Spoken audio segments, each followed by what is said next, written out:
Hey everyone, happy Friday and welcome to another edition of Friday Reads. I hope you've all been doing well and staying safe.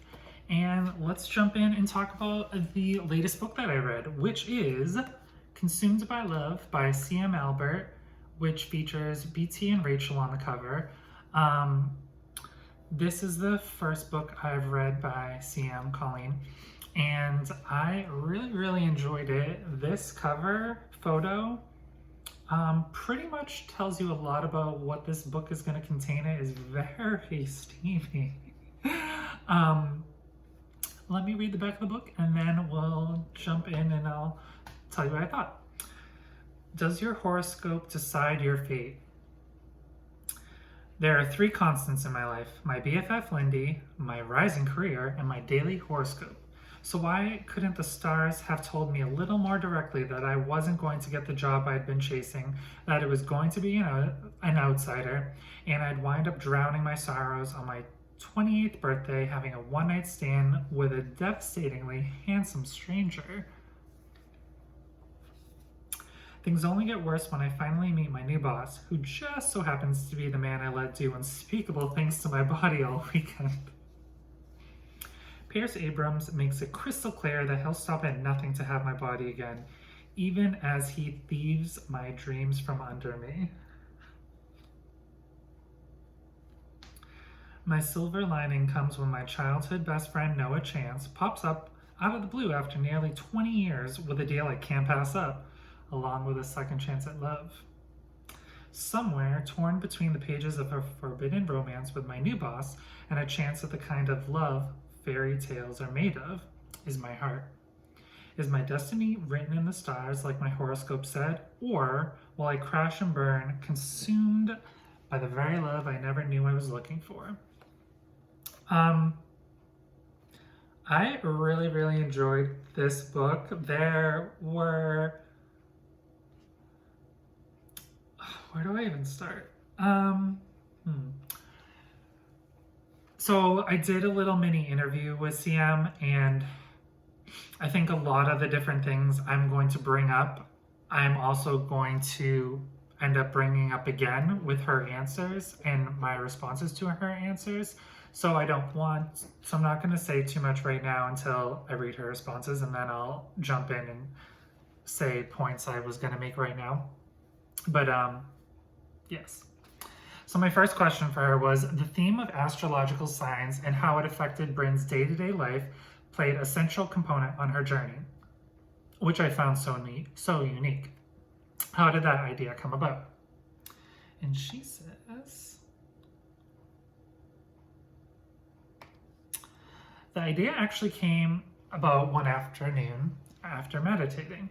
I am a big believer in destiny, fate, and soulmates.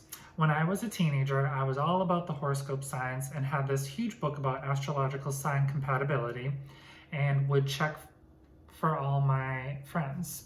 So the passion for understanding how we may or may not behave in life based on our zodiac signs has always fascinated me. Some may call it a pseudoscience, but I do believe we are all connected in life and that we are driven by nature and the cosmos just as much as our own DNA. Being a romance writer usually means everything eventually turns into a moment of, man, this would make a great story. It really got me thinking about how much our zodiac signs actually drive the way we behave in relationships. I know there is a connection between your personality and zodiac sign, but could your specific horoscope actually determine your fate in love? Would it work for you or against you? That was the question I wanted to answer. But of course, I never do anything small. I'm a Scorpio and wanted to write a romance about someone with my same sign, so I thought, wouldn't that be cool if we did an entire contemporary romance series, and each book looked at love through the different lenses of the character's zodiac sign. So of course, we had to do them in order over the course of an entire year. And like I mentioned to her, I haven't read a book that was structured this way, based on the zodiac signs. So I thought that was very unique and different. It actually makes me want to research and learn more about my own sign and see how that works more, so I might very well do that.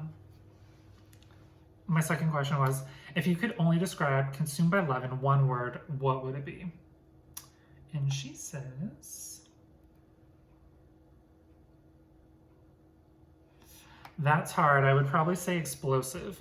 Brynn is a Scorpio and Pierce is a Leo. Both are very strong signs, powerful, confident, in charge, ambitious, and sexually compatible. The two meet in a very intense, intimate way, and it just escalates from there. I mean, the heat between these two, that's why I called the book Consumed by Love. The title is very fitting.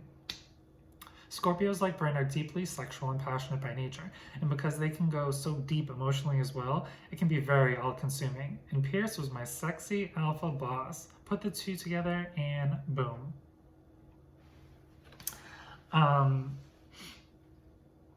My one word will be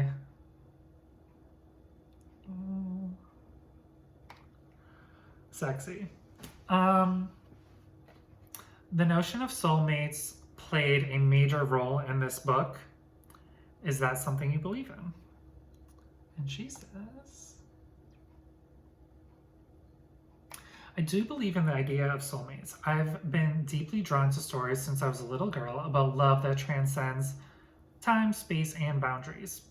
There are just certain people who are meant to be with. That said, I don't believe all soulmates are sexual, but I do believe in romantic soulmates as well. There's just something so deeply romantic to me about the idea that out of billions of people on this planet, despite all odds, you could find your person. A soulmate is just a name for someone whose soul you feel like you recognize and connect with, and who you are meant to be with. Not to get too deep, but our purpose here as humans is to allow our souls to evolve and grow and learn and do better. There are romantic partners who help us do that and love us in such a way that we thrive and meet our soul's purpose. And then there are those who don't, who do just the opposite. A soulmate doesn't need to complete you, but I do believe a soulmate intrinsically knows how to love, support, and champion you to become the best version of yourself you can be in this lifetime. I love everything that she just said. I have nothing to say. Without giving too much away, which was your favorite scene to write and why? And she said, that's hard. One of my favorite scenes is their first kiss. I mean, the intensity, the wanting, the caving into this inexplicable desire and attraction for one another. Just the tension in it and the push-pull with these two strong personalities. Brynn is not shy about her sexuality at all, and she wants that kiss. My other favorite scene is the end, of course. The playful banter, the extreme romanticism. I definitely can't say anything without spoiling it, which is very much true. But the combination between their explosive sexual chemistry and the deeply romantic idea that they are meant to be together, that's what makes my heart swoon and what I want to read about. I love the symbolism of the gift he gives her too. He may be an alpha, but he has it bad for Brynn, and she brings out that romantic in him. Oh, it's so hard to say the favorite scene. There were so many good ones. Them meeting for the first time and how they're just like sexual energy amongst each other. Their first night together, I would also say. When she discovers that he is her new boss, that was hilarious and awkward.